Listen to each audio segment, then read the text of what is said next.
Céleste, un jeu que j'avais entendu parler depuis un moment. Après avoir enfin fini The End is Nigh, je me tâtais à jouer à un autre jeu de plateforme en Die and Retry, mourir et recommencer, apprendre de ses erreurs pour mieux réussir. Et c'est là que j'ai vu à plusieurs reprises le nom de Céleste se glisser ici et là, mais jamais je ne sautais le pas, soit parce que je n'avais pas l'argent pour, soit j'avais d'autres jeux à finir, ou tout simplement que je n'y pensais pas. Mais ce jeu me faisait toujours de l'œil. Il y a quelques mois, alors que j'étais dans une période où ça n'allait pas fort, j'ai sauté le pas. J'ai vu une petite promo, j'ai craqué et je l'ai acheté. Il m'a fallu un peu de temps pour vraiment m'habituer au contrôle, mais une fois fait, j'étais lancé. En quelques jours, j'enchaînais les chapitres. J'apprenais de nouvelles mécaniques et je m'améliorais. En seulement quelques jours, ce que je pensais être qu'un simple platformer a réussi à me frapper pile là où il fallait.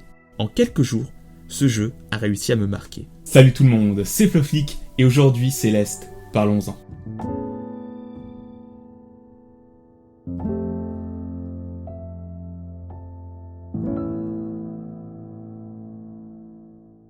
Dans Céleste, on incarne Madeline, une jeune femme qui, pour une raison inconnue, est déterminée à gravir la montagne Céleste et atteindre son sommet. Comme évoqué plus tôt, Céleste est un platformer en Die and Retry, l'objectif étant d'aller de plus en plus haut pour atteindre le sommet de la montagne Céleste. Pour les parlons-en, je m'étais donné la règle de ne jamais mettre de spoil afin que tout le monde puisse profiter de la vidéo.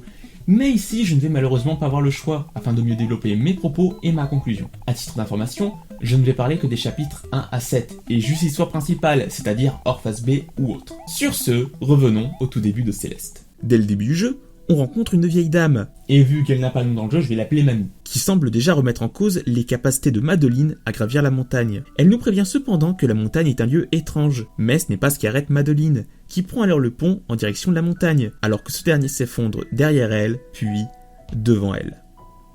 Alors que Madeline s'apprête à tomber dans le vide, le temps s'arrête et le jeu nous apprend la mécanique principale, le dash. Après avoir survécu de justesse, le jeu peut enfin commencer avec cette phrase « Tu peux le faire ». Chapitre 1, la cité abandonnée.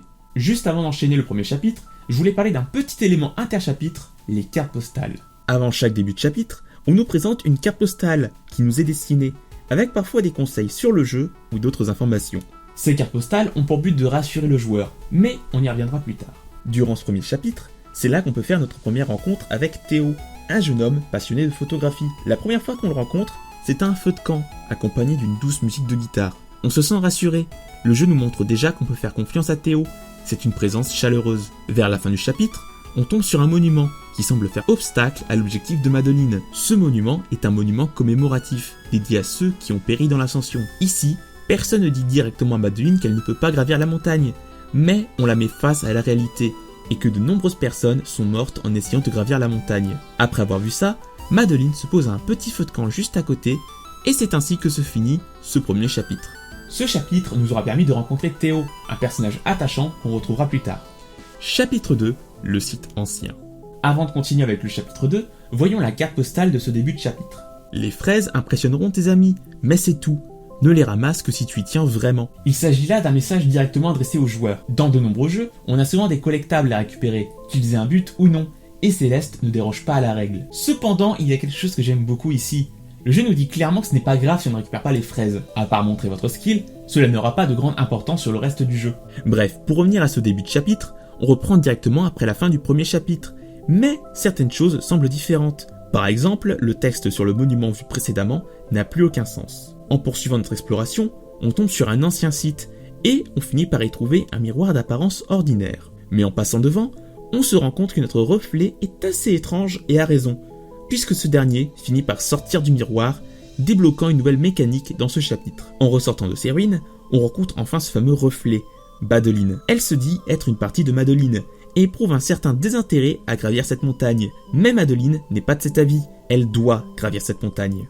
Tu n'y arriveras pas, tels sont les mots lâchés à Madeline. Non seulement ça vient contredire une des premières phrases évoquées au début du jeu, mais il s'agit là encore d'un obstacle qui se dresse face à elle. On lui dit clairement qu'elle ne peut pas le faire, et nul autre que par une part d'elle-même. Mais ce n'est pas ça qui va l'arrêter, au contraire, c'est justement pour ça qu'elle doit le faire. S'ensuit alors une course-poursuite, avec Madeline chassant Madeline. Elle lui échappera, quittant alors ses ruines, tandis que Madeline restera au bord de l'ancien site. En progressant un peu plus loin, Madeline arrivera à un poste d'information, qui semble également abandonné. Mais malgré tout, le téléphone se met à sonner. La situation est confuse et angoissante, et nous, en tant que joueurs, le sommes également. ne sachant pas à qui elle parle. Elle finit cependant par se rendre compte que tout ceci n'était qu'un rêve, se réveillant au même feu de camp auquel on s'était arrêté à la fin du chapitre 1. Le site ancien est désormais fermé, mais on peut maintenant accéder au toit, où on peut de nouveau voir Théo, qui nous montrera les photos qu'il a prises, et qui ira même jusqu'à prendre un selfie avec Madeline. Et là, il faut que je vous parle d'un petit détail mais que j'aime beaucoup. Dans le jeu, Théo poste ses photos sur Instapix, mais elles sont également présentes sur Instagram,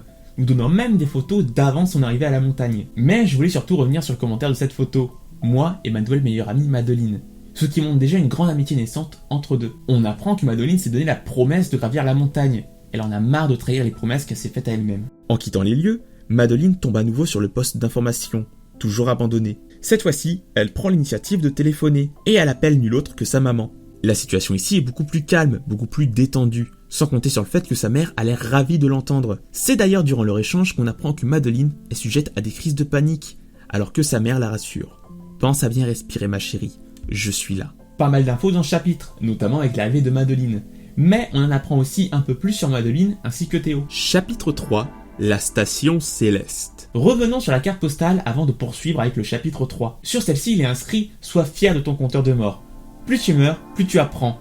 N'abandonne pas. » Là où dans beaucoup de jeux le nombre de morts serait vu comme une faiblesse, ici on en fait une force. Nos échecs permettent de mieux progresser. Bref, dans ce chapitre, on rencontre Monsieur Oshiro, le gardien de l'hôtel Station Céleste, qui semble cependant être une personne assez anxieuse, qui craint que les gens ne restent pas dans son hôtel, comme Madeline, qui n'est là que de passage, et qui n'a comme objectif que de gravir la montagne céleste. Mais à force d'insister, il nous recommande la chambre présidentielle, celle où on peut très bien voir le pic de la montagne. Cependant, on constate rapidement que l'hôtel est dans un sale état, et plutôt en désordre. Un tel désordre que Madeline décide de l'aider, tandis que ce dernier s'apitoie sur son sort, s'étant laissé déborder par tous ses problèmes. Durant notre nettoyage, on tombe sur Théo, qui lui a l'air bien décidé à quitter cet endroit, disant que Monsieur Oshiro est un vieux cinglé, mais Madeline veut l'aider, disant qu'il est simplement perturbé et qu'il ne veut pas de mal, il doit juste ranger ce désordre, et elle tient vraiment à l'aider. On se rend compte que Madeline se préoccupe des autres avant d'elle-même, résolvant d'abord leurs problèmes. Et on retrouve ça un peu plus tard quand on retombe sur Théo, disant alors qu'elle pourrait faire quelque chose de bien pour une fois. Mais Théo, voile la raison ici, lui conseille de s'arrêter là, que Monsieur Oshiro n'est pas très stable et qu'il va s'effondrer, quoi qu'il arrive, avec ou sans l'aide de Madeline, lui conseillant de penser à sa propre sécurité. On arrive enfin à la chambre présidentielle, qui est effectivement assez jolie, ce que Madeline fait remarquer, même si elle continue d'insister sur le fait qu'elle n'est là que de passage. Et alors que Monsieur Oshiro est toujours aussi anxieux, Madeline sort du miroir. Elle n'était pas qu'un rêve, et Monsieur Oshiro en fait les frais, se faisant alors insulter de loser, alors que Madeline avait fait de son mieux pour être agréable avec lui. Madeline voulait juste aider, même si Madeline prétend qu'elle ne faisait ça que pour satisfaire son ego. Cette altercation finit par mettre Monsieur Oshiro en colère, et s'ensuit alors une nouvelle phase de poursuite qui finira par les entraîner tous deux dans une chute. Alors qu'il trouvera une excuse pour retourner à l'hôtel, Madeline continuera alors son chemin. Monsieur Oshiro est quelqu'un qui s'est laissé surmonter par les problèmes qu'il avait, trop anxieux pour les régler. Et à force de les ignorer, ces problèmes se sont accumulés, créant un cercle vicieux. Chapitre 4, l'arête d'or. Au début de ce chapitre, on tombe à nouveau sur Mamie. Selon elle, la montagne ne peut faire ressortir que ce qui existe déjà en soi. Ce qui permet donc de conclure que Madeline n'est pas juste méchante pour être méchante. Tout ce qu'elle est provient de Madeline. Les aspects certes renforcés, mais venant toujours et uniquement d'elle. Bref, continuons et reprenons à la fin de ce chapitre. On retrouve Théo une fois de plus alors qu'on s'apprêtait à embarquer dans une nacelle. Ils embarquent tous deux, même si Madeline reste un peu inquiète de la sécurité de la chose, tandis que Théo reste assez serein et propose même un selfie, ce que Madeline semble accepter beaucoup plus facilement. Au moment de prendre la photo, la nacelle s'arrête brusquement, et pas moyen de la faire redémarrer, Théo cassant même le levier de commande. C'est ce qui finit par provoquer une crise de panique chez Madeline. Théo essaie quand même de l'aider et lui enseigne même une technique de son grand-père. On voit une plume qui flotte devant toi. Ta respiration fait flotter cette plume. Continue de respirer calmement. Inspire, expire. Pendant cette petite phase de gameplay, sans m'en rendre compte, je me suis également appliqué à l'exercice, inspirant et expirant calmement. Et ça m'a vraiment aidé à me calmer. Je ne dis pas que j'étais dans un gros état de stress, mais m'impliquant dans le jeu, je ressentais aussi cette petite phase de stress dans ce genre de situation. Et la technique de Théo a fonctionné pour moi. Bref, après ça, la nacelle finit par repartir, Madeline ne bougeant pas tant que la nacelle n'était pas arrivée à destination. Une fois arrivé et s'être assuré que Madeline allait bien, Théo nous avoue qu'il pensait que c'était la fin et qu'il ne savait absolument pas que la nacelle allait repartir. Mais dans ce moment, la première chose qu'il devait faire et qu'il avait en tête, c'était calmer Madeline. Chapitre 5, le temple miroir. On reprend directement avec le chapitre 5, étant donné qu'on reprend juste après les événements du chapitre précédent. Mais avant, je voulais parler rapidement de la carte de ce début de chapitre. On nous dit, le savais-tu, la plupart des accidents de montagne sont dus à la fatigue. Pense à faire des pauses régulières. C'est tout bête, mais dans la plupart des jeux, on nous incite souvent à prendre des pauses, et à juste au titre d'ailleurs. Mais j'aime juste beaucoup la tournure qui est prise ici. Notre objectif est de gravir la montagne. On part donc de Madeline, notre personnage, pour en venir aux joueurs, et la nécessité de nous aussi prendre une pause. Reprenons donc là où on s'était arrêté. Madeline et Théo arrivent face à une sorte de temple, et ce dernier, soif d'aventure, décide de se rendre à l'intérieur pour y prendre des photos.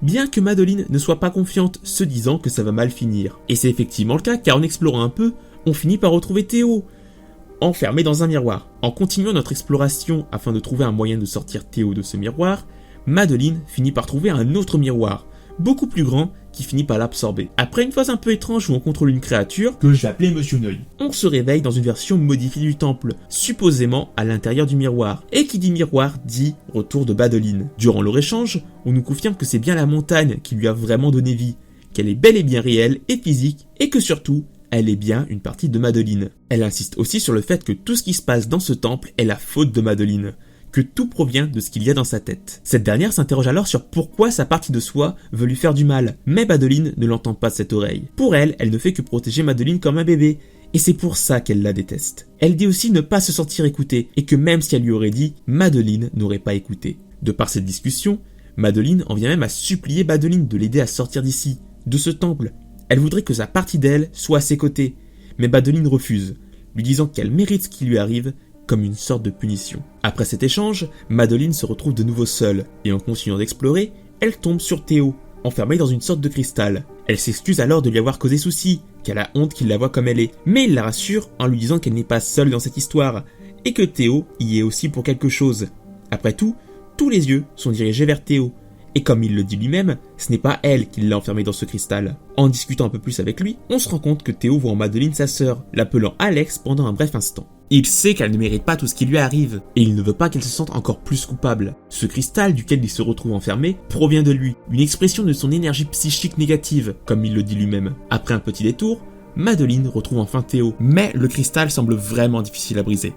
Et elle décide donc de transporter Théo, en espérant trouver une solution. Et cette solution, il la trouve à la fin de leur périple, car au plus profond du temple se trouve un œil géant, qui semble les repousser de plus en plus au fur et à mesure que l'on s'approche. Madeline jette Théo sur l'œil, toujours dans son cristal, ce qui a pour effet de le briser et de détruire l'œil, leur permettant enfin de sortir de ce temple. Ce chapitre est intéressant, car bien qu'on continue de voir l'évolution de la relation entre Madeline et Théo, on peut aussi voir celle entre Madeline et Madeline. Et on comprend que même avant la montagne, Madeline refoulait en elle ce qu'était Madeline. Intérieurement, elle n'écoutait pas ce qu'elle lui disait. Je tenais à dire que je n'ai pas résumé tous ces précédents chapitres pour rien. J'en avais besoin pour arriver à ce chapitre. Chapitre qui m'a marqué la toute première fois que j'ai joué et qui a été l'élément déclencheur de cette vidéo. Pour en arriver là, il était important pour moi de retracer le parcours de Madeline, des personnes qu'elle a rencontrées et des liens qu'elle a tissés.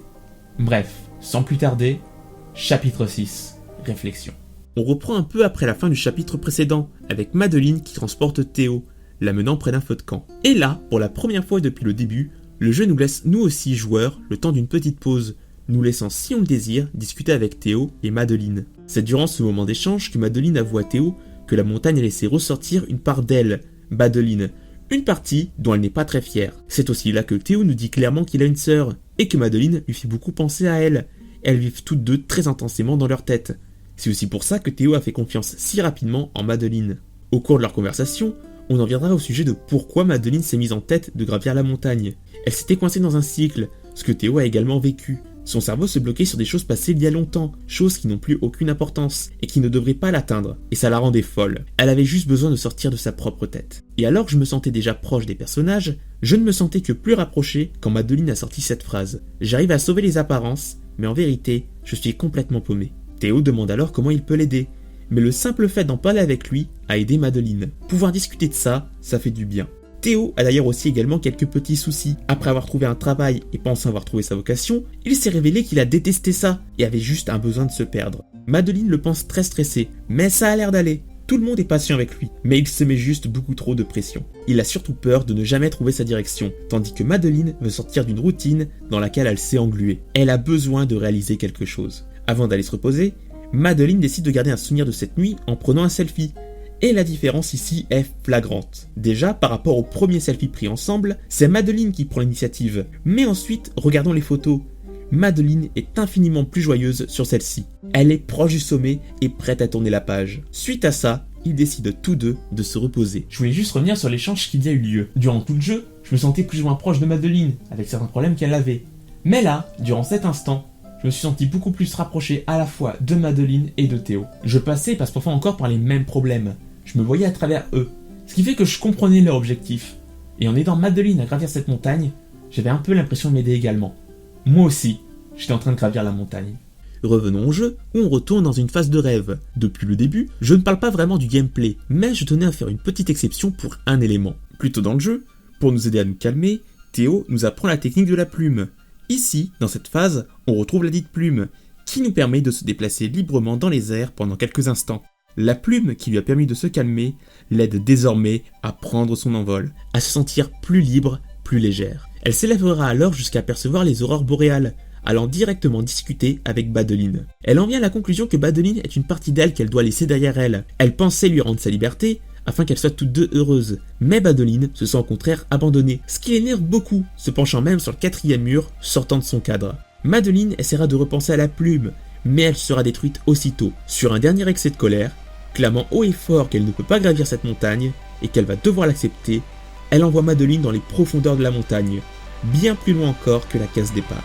Le chapitre peut enfin réellement commencer. Durant notre exploration, on retombera sur Mamie, lui racontant alors ce qu'il s'est passé, et elle va dire quelque chose d'intéressant. Elle nous conseille de parler avec Madeline pour savoir pourquoi elle a si peur. Madeline ne s'était jamais posé cette question, et elle ne s'est jamais demandé si elle avait peur. Mamie nous dit également que la première étape du soin consiste à se confronter au problème, même si ce n'est jamais facile. Et Madeline arrête alors désormais de fuir et décide de retrouver Madeline.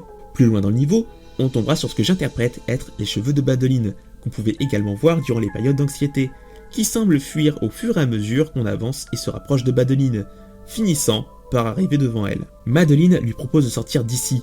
Ensemble, elle cherche à faire la paix avec elle-même, mais cette dernière ne la croit pas, menaçant même de la faire chuter jusqu'au centre de la Terre, et lui recommandant de ne pas l'approcher, ce qui a pour effet d'enchaîner sur une phase de poursuite. Je trouve cette phase intéressante, car elle fait un parallèle avec la phase de poursuite du chapitre 2. Dans ce chapitre, c'était Madeline qui nous poursuivait, nous incitant clairement à arrêter de vouloir grimper la montagne. Mais ici, c'est elle qui nous fuit, comme si elle avait effectivement peur de quelque chose. Et durant cette poursuite, elle continuera de dire qu'elle fait ça pour nous, que Madeline n'est pas une alpiniste, et que tout cela ne serait rien arrivé si elle l'avait écouté. On reprend alors la poursuite, Madeline se déchaînant un peu plus. On finit par la retrouver plus loin, assise par terre, un semblant triste. Nous laissant pour gagnant, nous proposant même d'essayer de partir, si c'est vraiment ce que l'on souhaite. Mais Madeline n'est plus là pour ça. Elle a au contraire plus que jamais besoin d'elle, et elle veut qu'elle travaille, ensemble. Et Madeline va même la rassurer, la prenant dans ses bras, en lui disant « Il n'y a pas de mal à avoir peur ». Cette simple phrase a réussi à me mettre le jeu en pause pendant quelques instants. Pour remettre dans le contexte, Madeline a une discussion avec Madeline, une partie d'elle. En un sens, elle discute avec elle-même. Avec une partie d'elle qui semble présenter ses pires aspects, ses craintes, ses peurs. Peur de gravir la montagne, peur d'essayer, d'échouer, peur de l'abandon, et j'en passe. Cette partie qui a tenté de saboter notre périple et détruire nos efforts, elle vient de nous. Et elle était simplement effrayée. Car au fond, on l'était sans doute également.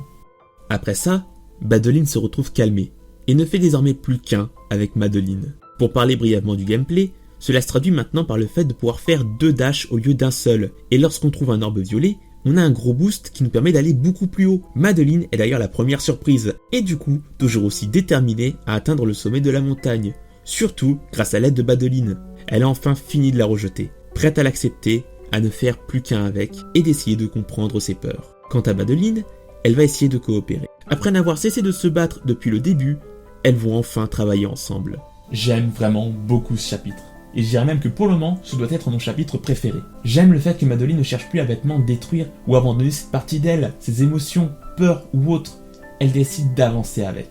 Ce n'est pas magiquement résoudre le problème ou les faire disparaître. Ils sont toujours là. Mais on peut tenter de les comprendre et essayer d'avancer avec. C'est ce que j'ai ressenti du moins. Pour rappel, quand j'ai joué à ce jeu, j'étais pas dans une très bonne période. Je me sentais complètement perdu et je n'ai jamais été aussi anxieux. Je m'étais retrouvé en partie dans Madeline. Alors quand elle a essayé d'avancer avec cette partie d'elle, je me suis dit que moi aussi je pouvais essayer. Comme le disait Mamie plus tôt, ce n'est pas forcément facile, et ce n'est pas magique non plus, mais je pouvais au moins essayer. Chapitre 7, le sommet. Le chapitre commence avec une vue de la montagne céleste, nous montrant l'objectif à atteindre. Et on s'extirpe donc des tréfonds, avec une Madeline qui reprend confiance. Même si Madeline a encore du mal à se faire à l'idée, mais elles arrivent tout de même à atteindre un premier palier, 500 mètres. À partir de ce moment du jeu, on va commencer à revoir chaque décor qu'on a déjà vu depuis le début du jeu, de la cité abandonnée jusqu'au temple pour enfin viser le sommet de la montagne, montrant clairement toute la progression qu'on a pu faire. À la fin de chaque chapitre, on retrouve l'orbe violet.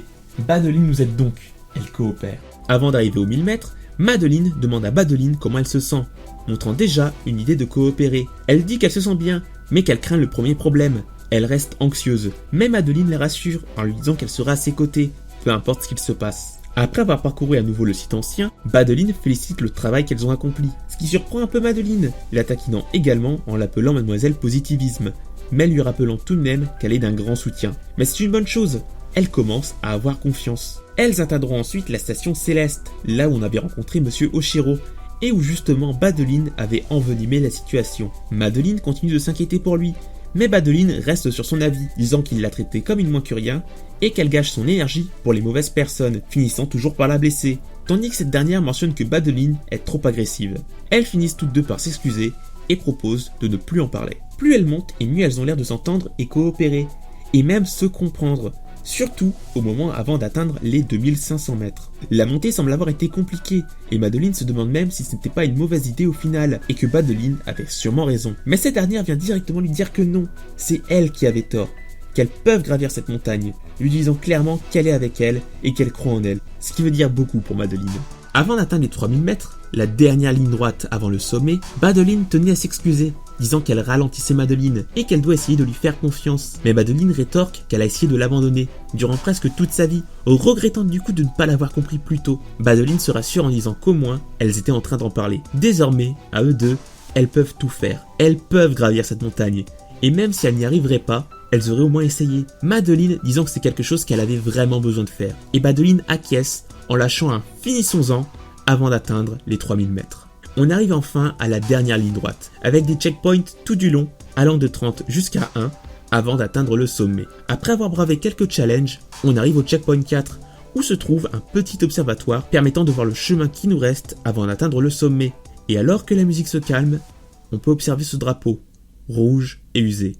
La fin est là, elle est proche, et il est hors de question de faire marche arrière. Et après avoir fait face à ces derniers défis, Madeline et Badeline atteignent enfin le sommet, cette dernière étant d'ailleurs la première à se réjouir, n'y croyant pas elle-même, tandis que Madeline se réjouit de tout ce chemin parcouru. Malgré la joie, elle ne peut s'empêcher d'être inquiète, car une fois que Madeline quittera la montagne, elle n'aura plus de corps. Mais Madeline la rassure en lui disant qu'elle existera toujours. Elle était une partie d'elle avant de gravir la montagne, et à partir de maintenant, elle veut vraiment collaborer avec elle. Et Badeline croit en elle. Après avoir durement atteint le sommet de cette montagne, Madeline propose de simplement essayer de profiter de ce moment. C'est ainsi que se termine Céleste, pour cette vidéo tout du moins. Il reste encore beaucoup de contenu dans le jeu, mais je tenais à me concentrer sur les 7 premiers chapitres et sur l'histoire principale, qui étaient les choses les plus importantes pour moi. Alors, que dire? J'aime beaucoup ce jeu. Céleste est un jeu que j'ai fait sans aucune appréhension, je ne connaissais pas l'histoire ni rien. Tout ce que je savais, c'était que c'était un platformer en die and retry, un style que j'aimais bien, alors je me suis laissé tenter. Et je n'avais aucune idée de ce dans quoi j'allais m'embarquer, mais je ne suis tellement pas déçu. Et même si je me suis principalement retrouvé en Madeline, j'arrive aussi à m'identifier à d'autres personnages, comme Monsieur Oshiro, trop anxieux des tâches qu'il a à faire, les laissant s'entasser, ce qui me fait causer encore plus de stress. Ou Théo encore, qui se met beaucoup trop de pression tout seul, peur de ne pas trouver sa voie. Mais c'est évidemment en Madeline que je me suis le plus retrouvé, coincé dans un cycle, besoin d'accomplir quelque chose, de sortir de sa routine. Bien qu'on n'ait pas dû éprouver les mêmes angoisses, je pouvais comprendre ce qu'elle ressentait. Et à chaque moment où elle progressait, j'avais aussi l'impression de progresser. Parfois, jouer à un bon jeu au bon moment peut tout changer. Quand j'avais lancé cette chaîne, j'avais plein d'idées en tête. Je me suis dit que j'arriverais facilement à sortir des vidéos plus ou moins régulièrement. Mais la réalité m'a rattrapé. Alors quand j'ai vu ces mois passer sans rien qui n'avançait, ça m'angoissait de plus en plus. Une peur de décevoir de plus en plus croissante, surtout quand la vidéo précédente a eu de bons retours. Peur de ne pas correspondre aux attentes. Alors en un sens, faire cette vidéo, c'était ma montagne céleste. J'avais besoin de la faire, d'aller jusqu'au bout. Et c'était pas facile, mais nous y voilà. Tout comme Madeline, j'ai gravi cette montagne. Je l'ai aidée à la grimper, et elle m'a aidé à avancer. La voilà, l'ascension de Céleste. Et voilà, c'est la fin de cette vidéo, j'espère évidemment qu'elle vous aura plu. Cette vidéo était un peu plus personnelle, c'était un moyen pour moi de tourner la page, tout en parlant d'un jeu qui m'avait marqué. J'ai parlé de beaucoup de choses, mais il reste encore beaucoup de contenu à découvrir, notamment avec l'ajout d'un chapitre 9. Si vous avez l'occasion, n'hésitez pas, à mes yeux il vaut vraiment le coup, restant très accessible même pour les joueurs ayant du mal avec ce style de jeu. Et j'aurais tellement aimé parler de plus de choses, notamment des musiques, qui en plus d'être magnifiques, rendent certains moments encore beaucoup plus forts, notamment à la fin du chapitre 6 par exemple. Bref, merci à vous pour votre patience, j'espère que ça en valait la peine, et sur ce moi je vous dis salut tout le monde, c'était Flofik, et on se retrouve pour une prochaine vidéo. Allez, à plus tout le monde. Et voilà, c'est fait. Je te l'avais dit que je pouvais faire cette vidéo. Mais je ne vois pas pourquoi tu t'obstines. Regarde tout le temps passé à faire cette vidéo. La prochaine va sans doute prendre autant de temps si ce n'est plus. Ouais mais... tu pourras prendre ce risque. J'aime faire des vidéos. Mais tu penses vraiment que les gens vont regarder quelqu'un d'aussi irrégulier? T'as le droit d'avoir peur, tu sais. Quoi? Peur? Non, T'es une partie de moi, donc je peux deviner ce que tu ressens. Peur de prendre trop de temps sur ce que je fais. Peur de ne pas faire assez bien. Peur de décevoir. Et je sais que ça fait mal. Et c'est compliqué. Mais on peut surmonter ça. T'en penses quoi?